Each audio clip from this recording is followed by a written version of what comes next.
미국과 중국이 북한에 대한 제재 수위에 의견 접근을 이루면서 이제 유엔 안전보장이사회 고강도 대북 제재 결의안 채택이 임박했습니다. 네, 워싱턴에서 김범현 특파원의 보도입니다.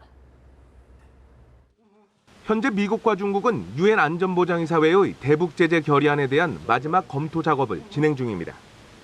미중 양국이 뉴욕 채널을 통해 잠정적인 합의안을 만들었고 최종 재가 절차만 남겨놓았다는 뜻으로 해석됩니다. 이렇게 해서 대북 제재 결의안 초안이 만들어지면 유엔 안보리의 5개 상임 이사국과 10개 비상임 이사국에 보내집니다. 그리고 이들 안보리 이사국은 미국과 중국이 마련한 초안에 대한 자체 검토 작업을 진행합니다. 이때 이견이 없으면 최종안을 뜻하는 블루 텍스트로서 대북 제재 결의안은 안보리 전체 회의에 회부됩니다.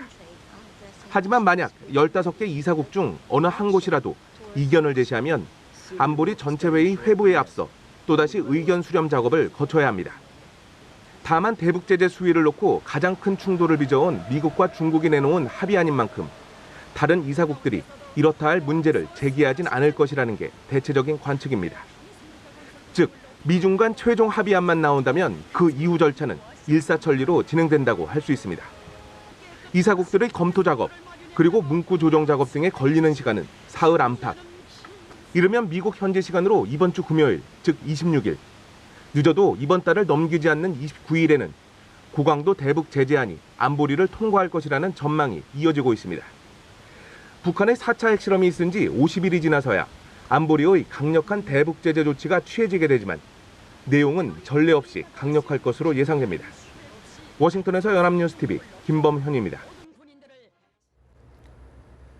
유엔 안전보장이사회가 북한의 대남 공작을 지휘하는 정찰 총국과 핵 미사일 개발을 각각 담당하는 원자력 공업성과 국가우주개발국을 제재 대상으로 지정할 것으로 알려지고 있습니다.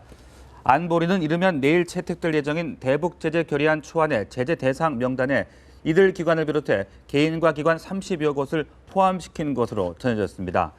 익명을 요구한 소식통들은 핵실험과 탄도미사일 기술을 이용한 발사체 실험과 관련한 유엔 결의를 위반해 추가 제재가 필요하다고 판단되는 대표적인 북한의 기관과 개인 등의 명단이 결의안에 포함될 것으로 안다고 밝혔습니다.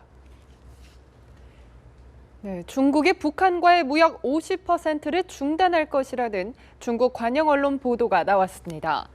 공산당 기관지 인민일보 자매진 환구시보는 북중 접경 지역인 랴오닝성 단둥에서 대북 석탄 무역을 하는 기업가가 3월 1일을 기해 우리 회사가 북한과의 석탄 무역을 중단하기로 했다고 밝혔다고 보도했습니다.